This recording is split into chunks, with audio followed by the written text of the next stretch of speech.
पर जैसे आप एक चाइनीज फैमिली के साथ थोड़ा टाइम बिताया आपने, तो क्या लगता है, क्या सोचते हैं वो इंडियंस के बारे में?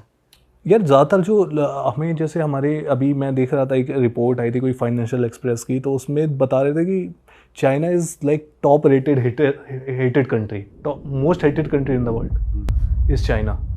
ठीक है, लेकिन उसके बावजूद जब आप, और उसके बाद हम जियो पॉलिटिक्स में देखते हैं कि थोड़ा थोड़ा चलता रहता है वो उसके अपने, देखिए रिजीम जो है जैसा सोचती है वो अलग है। चाइनीज़ पार्टी जो सीसीपी पार्टी है वो जो काम कर रही है वो अपने दिमाग से चल रहे हैं, लेकिन आम आदमी वैसा नहीं सोचता है। ठीक है, तो वहाँ के जब लोग मिलते हैं तो वहाँ पे वो आपको एज ए इंडियन बहुत अच्छे से ट्रीट करते हैं, क्योंकि हमारी जैसे आमिर खान की मूवी दंगल इतनी पॉपुलर हुई थी उधर चाइना के अंदर, आज भी आप लोगों के फ़ोन में गाने पड़े होते हैं, हिंदी गाने भी पड़े होते हैं। तो हमारी बॉलीवुड जो है एक सॉफ्ट पावर है, तो उसके चक्कर में, और एक कल्चरल रूट्स भी है बहुत पुराने, लाइक बुद्धा के ज़माने से हम लोग कल्चरली काफ़ी सिमिलर रहे हैं, तो उन लोगों के अंदर इंडिया को लेके क्यूरोसिटी है, नॉलेज है, रिस्पेक्ट है। I think most of the Chinese people think well of India. अच्छा, और क्या देखा भाई आपने, जो कितना टाइम थे वहाँ पर आप, और क्या टेक्नोलॉजी देखी आपने? जैसे मैं एक रील देख रहा था वहाँ पे, जो कॉफ़ी वेंडिंग मशीन है एयरपोर्ट पे घूम रही है, ऐसे छोटी सी मशीन है वो घूम रही है, जिसको कॉफ़ी पीनी है उसे रोको, उसको इंस्ट्रक्शन दो, वो कॉफ़ी बना के दे देगी आपको। तो ऐसा कुछ देखा आपने, रोबोट्स और हाँ, ये आई थिंक रोबोट्स वाले जो जो रेस्टोरेंट के अंदर लगे रोबोट्स खाना सर्व कर रहे हैं, ये काफ़ी धीरे धीरे काफ़ी पॉपुलर हो रहा है चाइना के अंदर। और चाइना के अंदर एक बहुत ही यूनिक चीज़ देखी मैंने, मैंने देखा एक डॉर्फ विलेज। अच्छा, ये क्या सीन था भाई? भाई डॉर्फ विलेज है कि वहाँ पे ना जो कम हाइट वाले जो थोड़े से लोग होते हैं, उन लोगों के लिए ना उन लोगों ने एक अलग विलेज बना दिया भाई। मैं तो बोला अलग ही, चाइनीज़ बंदों का दिमाग अलग ही चलता है। उन्होंने एक प्रॉपर विलेज सेटअप कर दिया कि भाई अगर आपकी हाइट 4-4.5 फीट से नीचे है तो आप यहाँ पूरे विलेज में वही लोग रहेंगे, केवल पूरे विलेज में केवल छोटी हाइट वाले बौने डॉर्फ लोग रहते हैं पूरे में। और वो लोग क्या करते हैं, उनके घर भी उनके हिसाब से बनते हैं, छोटे छोटे घर और छोटे छोटे घर हैं। सिंक जो है जैसे आपकी यहाँ पे आती है तो उनकी यहाँ पे होगी कहीं, और वो आपस में शादी कर रहे हैं वो लोग। वहीं पे उनकी दुकानें भी हैं, कोई कॉफ़ी बेच रहा है, कोई चाय बेच रहा है, कुछ भी कर रहा है, लाइक वहाँ पे परफॉर्म करते हैं वो लोग। वहाँ पे एक अम्यूज़मेंट पार्क टाइप भी बना दिया वहाँ पे। तो उनके ऐसे भी है कि भाई पार्टी डिस्क कहीं कुछ ऐसा बना हुआ है कि वहाँ डॉर्फ लोग ही पार्टी कर रहे हैं, या बस सब ये समझ लो जो हम नॉर्मल लोग करते हैं, सारे काम सब कुछ हो रहा है विलेज में। हाँ, तो टूरिस्ट के लिए अट्रैक्शन वाली प्लेस एक बन गई है, मतलब हाँ, वो लोग पैसे भी कमा रहे हैं। आप वहाँ पे पर ईयर $2 मिलियन का रेवेन्यू जनरेट कर रहा है वो विलेज। आप सोच के देखो, 500,000 से ज़्यादा विजिटर्स पर ईयर वहाँ पे विजिट करते हैं। तो काफ़ी पॉपुलर है और काफ़ी दिमाग लगाया चाइनीज़ लोगों ने उस पर। पर आपको रियलाइज तो होगा कि भाई ये ज़्यादा दिमागी कीड़े हैं बिल्कुल चाइनीज़, ऐसा नहीं लगा? है दिमागी कीड़े हैं बहुत ही ज़्यादा हर एक चीज़ में। लाइक उन्होंने जैसे सोशल क्रेडिट सिस्टम बना दिया उन्होंने एक नया। अब क्या होता है कि अब भाई मतलब चाइना के अंदर लगभग पता नहीं कितने, मैं देख रहा था, मैं स्टैट पढ़ रहा था, एग्जैक्टली याद नहीं है, 500 बिलियन कैमरास लगे हैं पूरे चाइना के अंदर। अब चाइना के अंदर कैमरास लगे हैं और एआई में उन्होंने क्लियरली बता रखा है कि हम भाई 2030 तक लीडर बनना चाहते हैं एआई में। तो अब क्या करते हैं, जितने भी कैमरा है ना, काफ़ी कैमरास कैपेबल हैं कि आपकी फेशियल रिकॉग्निशन करते हैं। जो भी बंदा वहाँ पे जा रहा होता है तो वो सबके फेस को देख रहे हैं। फॉर एग्जांपल एक चौराहा है, वहाँ पे जे वॉक कर दिया किसी ने या सिग्नल तोड़ दिया, जितनी देर खड़े हो आपका फेस रिकॉग्नाइज हो गया, आपने सिग्नल तोड़ा, आपके क्रेडिट स्कोर से माइनस हो गया। एक क्रेडिट स्कोर मेंटेन हो रहा है आपका। अब आपका क्रेडिट स्कोर जितना नीचे जाएगा फिर नुकसान क्या है, लोन नहीं मिलेगा। आपकी फ़्लाइट, आप बुलेट ट्रेन नहीं बुक करवा पाओगे, आप फ्लाइट नहीं बुक करवा पाओगे, आप महंगे होटल में नहीं रुक पाओगे। और अगर आपने बहुत ज़्यादा क्रेडिट स्कोर ख़राब कर दिया तो भाई आपकी पब्लिक शेमिंग होगी, आपका फ़ोटो आ रहा होगा हर जगह पे, बेइज्जती होगी। तो ये जब आप जैसे किसी फ्लाइट में बैठोगे ना वहाँ पे, तो वो ऐसे बोलेंगे, कई बार फ्लाइट में बोलते हैं भाई ये ना बेल्ट ढंग से बेल्ट लगा लो, नहीं तो क्रेडिट सिस्टम में से माइनस कर देंगे। ओह शिट, टूरिस्ट को भी बोल देते हैं, टूरिस्ट के लिए भी वैसे मेंटेन करते हैं, टूरिस्ट के लिए मेंटेन करते हैं। चाइना के अंदर एक चीज़ है, हर एक बंदा स्पाई है, वो ये मानते हैं। आप ये मान के चलो कि अगर आपने कुछ गलत किया और आप फॉरेनर हो तो कोई ना कोई आपको रिपोर्ट कर देगा। तो मैं जब डेंडोंग से उड़ रहा था, डेंडोंग से शंघाई की फ़्लाइट लेनी थी मुझे। अब डेंडोंग सिटी जो है, मैंने आपको बताया नॉर्थ कोरिया बॉर्डर पे, अब वहाँ कोई मिलिट्री इंस्टॉलेशन होगा, तो जब भी किसी मिलिट्री वाले एयरपोर्ट के आसपास से या किसी इंस्टॉलेशन के आसपास से फ़्लाइट उड़ती है तो आपका वो गिरवा देते हैं, वो बंद करवा देते हैं विंडो। तो वहाँ पे उन्होंने बोला कि विंडो बंद कर दो। अब भाई हम तो व्लॉगर, हमें तो कुछ तो शूट करना है बाहर ऐसे कैमरा निकाल के, तो मैंने ना विंडो से ऐसा हल्का खोल के, वो तो भाई साइड वाले बंदे ने मेरी शिकायत कर दी कि ये मैंने खोल के देख रहा है, कुछ शूट कर रहा है।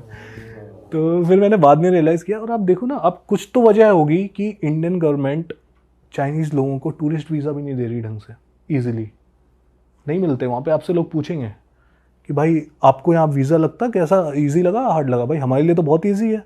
पर हमें भी बिजनेस के लिए अप्लाई करना पड़ता ना टूरिस्ट वीज़ा। टूरिस्ट वीज़ा देता है भाई अब चाइना, देता है, बहुत ईजिली देता है। और एक यही चीज़ मेरे को पहले तो लोग बिजनेस का अप्लाई करके जाते थे घूमने वूमने, पहले जाते थे, और उसके बाद अभी रिसेंटली उन्होंने देना स्टार्ट कर दिया। ये भी काफ़ी इंटरेस्टिंग चीज़ है कि उनके लिए इतना डिफ़िकल्ट क्यों है, हमारे लिए इतना आसान क्यों है। ऐसा क्यों? शायद उन्हें अपनी AI टेक्नोलॉजी जो है और सिक्योरिटी पे बहुत ही ज़्यादा भरोसा है।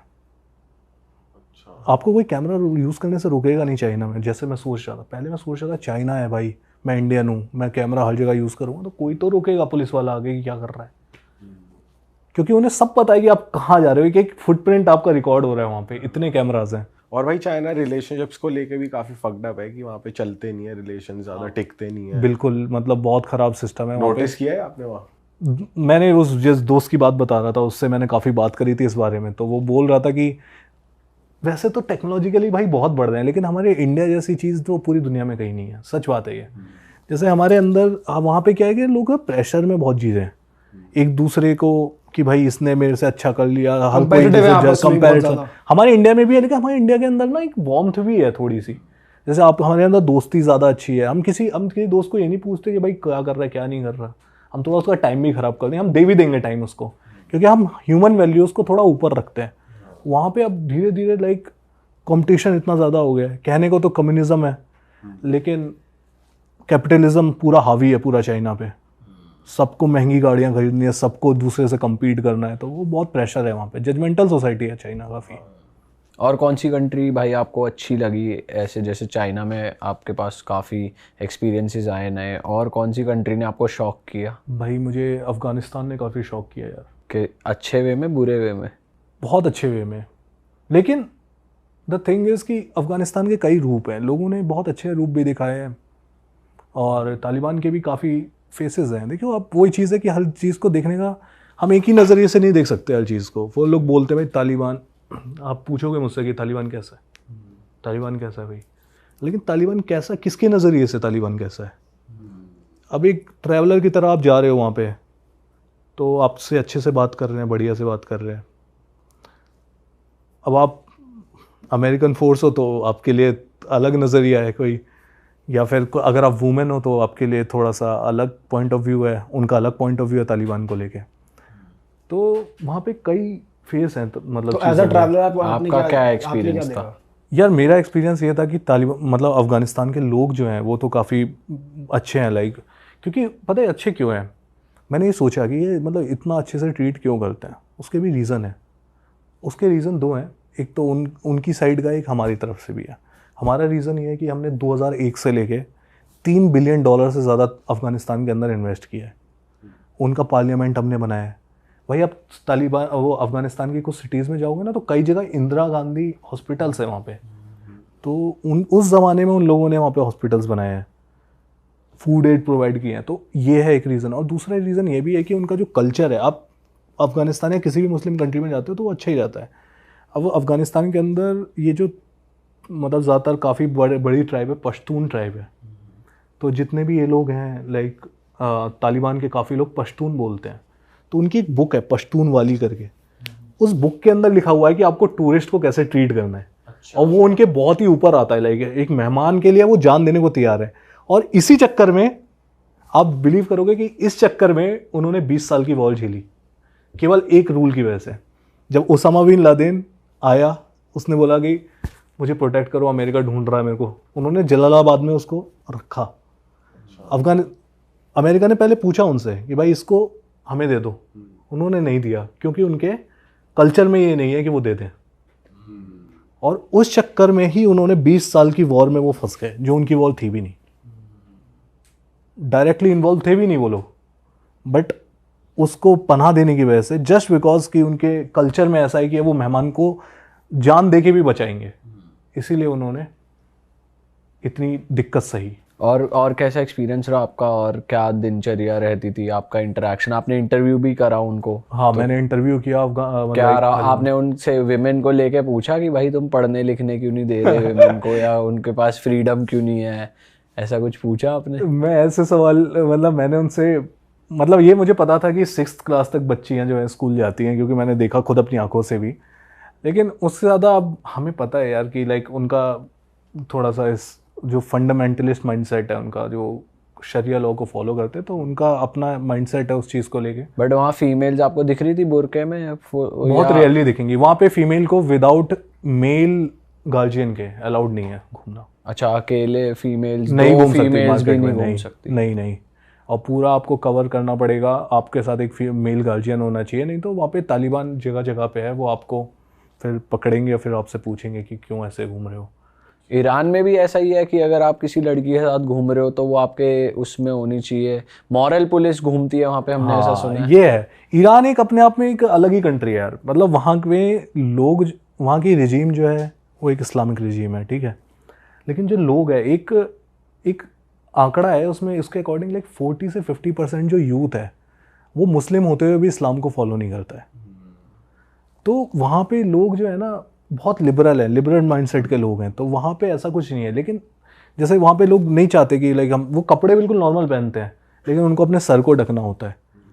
अरे वाह, आपने ये वीडियो यहाँ तक देख ली भाई, तुमने हमारी मेहनत सफल कर दिया। तुम ही लोग हो असली रियल हिट।